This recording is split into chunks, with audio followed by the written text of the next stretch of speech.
श्री स्वामी समर्थ. आजचा संदेश खूप खास असणार आहे. काहीतरी खास गोष्ट मी तुला सांगणार आहे. स्वामींसाठी संपूर्ण संदेश ऐकूनच जा. बाळा, चिंता करू नकोस. तुला नेहमीच माझा आशीर्वाद असेल. प्रत्येक गोष्टीला एक सुरुवात आणि एक शेवट असतो. घडणाऱ्या गोष्टी घडून जातात. बाळा, तू मनावर घेऊ नकोस. प्रत्येक दिवस काही दुःखाचा नसतो. तुझं कल्याण करण्याकरता स्वामी माऊली असे सर्व ठाई फिरे अनेक क्षेत्र, ते अक्कलकोट पायी पायी. स्वामी नाम रुजावा मनोमनी, चित्तखंड ठाई ठाई. बाळा, जे काही हिताचं आहे ते तुझ्यासाठीच आहे. पावलोपावली दुःख सहन केलंस. तुझ्या आयुष्यात आता आनंदाचा दिवस येणार आहे. बाळा, प्रत्येक सूर्योदयाला स्वामी समर्थ ध्यान कर. आशीर्वाद मिळेल. हा संदेश ऐकल्यानंतर श्री स्वामी समर्थ नाम टाईप कर. लक्षात घे बाळा, प्रयत्नाने सर्व काही शक्य होतं. जे मिळतं ते तुझ्या कष्टाचं फळ असतं. विश्वास ठेव, संयम ठेव. सर्व काही प्रत्येकाला मिळत नसतं. बाळा, तुमच्या आयुष्यातील सर्वात सुंदर गोष्ट तुझ्या अंतर्मनात असते, जी तुला दिसून येत नाही, पण स्वामी माऊलींना नेहमी दिसत असते. आजवर दुःख सहन केलंस तरीही तुझ्या चेहऱ्यावर आनंद आहे. खूप समाधान वाटतं पाहून. बाळा, तुझ्या जीवनाचा मी एक भाग आहे. बाळा, लक्षात घे, कधी दोष कोणाला द्यायचा समजत नाही. कधी आभार कोणाचे मानायचे उमजत नाही. कधी डोकं टेकायला जागा सापडत नाही. कधी जागा सापडलीच तर नमस्कार करायची इच्छा होत नाही.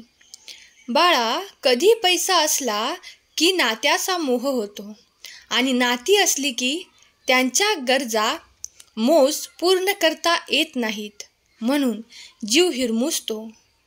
यात अजून 4-5 गोष्टी वाढवल्या तर मला सांग, याहून वेगळे काय तू जगतो?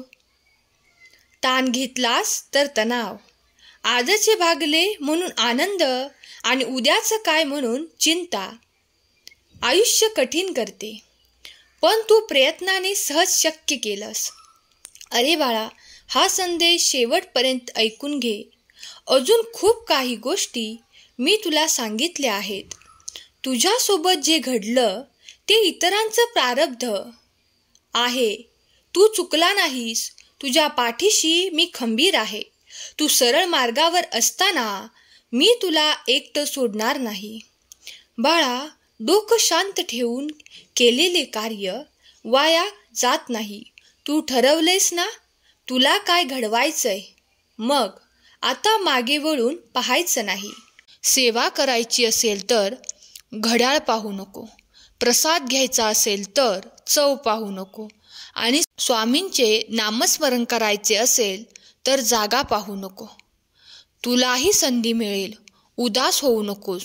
आयुष्य खूप सुंदर आहे. फक्त तू खचू नकोस. अरे, थंड पाणी आणि गरम इस्त्री जसं की कपड्यांवरच्या सुरकुत्या घालवतात, तसे शांत डोकं आणि उबदार मन आयुष्यातील चिंता घालवतात. विश्वास ठेव, तू जेव्हा कोणासाठी काही चांगलं करत असतोस तेव्हा तुझ्यासाठी सुद्धा कुठेतरी काही चांगलं घडत असतं. अरे, एखाद्या व्यक्तीला दुःख देऊन स्वतःसाठी माझ्याकडे सुखाची प्रार्थना करू नकोस. बाळा, जर एखाद्या व्यक्तीला क्षणभरही आनंद देत असशील तर स्वतःच्या सुखाची अजिबात काळजी करू नकोस. प्रत्येकाने आपले कौतुक केले पाहिजे हे गरजेचे नाही, परंतु कोणीही आपलं वाईट करू नये असा प्रयत्न कर. या जगात कोणतीच गोष्ट ही कायम टिकणारी नसते.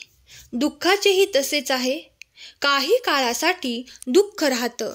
आपण फक्त हिंमत ठेवायला हवी.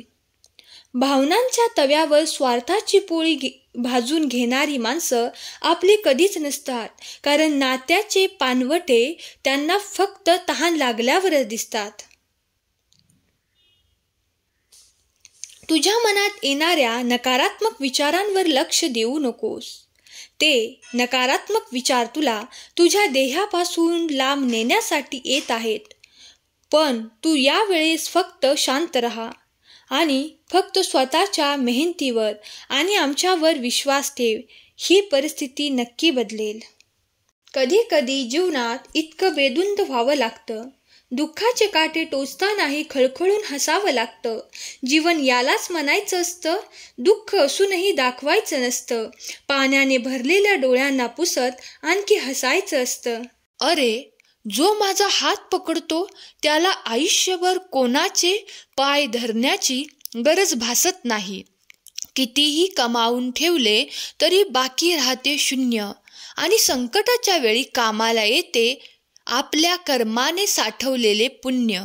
देव आहे ही श्रद्धा, देव माझं भलं करेल ही श्रद्धा, आणि देव आहे मी त्याला काही दिलं तरच तो माझं भलं करेल ही अंधश्रद्धा.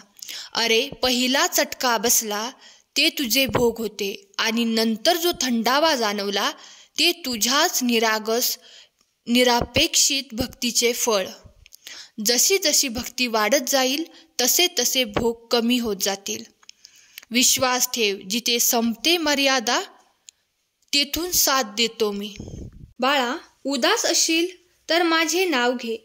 दुःखी असशील तर माझे नाव घे. मार्ग भेटत नसेल तर माझे विचार घे. एवढ्याने समाधानी नसशील तर अक्कलकोटची वाट घे. नेहमी सुखच हवे असा अट्टहास करू नकोस, कारण प्रत्येक परिस्थितीमध्ये सुख हे लपलेलेच आहे. जसे दुधात दही लपलेलं असतं तसंच तुझ्या कर्माच्या रवीने लपलेलं सुख बाहेर येईल. अरे बाळा, आई-वडिलांसाठी कोणतीही गोष्ट सोडा, पण कोणत्याही गोष्टीसाठी आई-वडिलांना सोडू नका. कारण जीवनात एक वेळ कोणतीही गोष्ट आपली साथ सोडेल, पण आपली आई नेहमीच आपली साथ देत असते. शब्द माझे तुझ्या आठवणीत ठेव, फक्त नीतिमत्ता साफ ठेव. काळजी करू नकोस, स्वामी आईला कधी विसरू नकोस. तू तुझा सत्य मार्ग चालत राहिलास तरच तू खरा ठरशील स्वामी भक्त.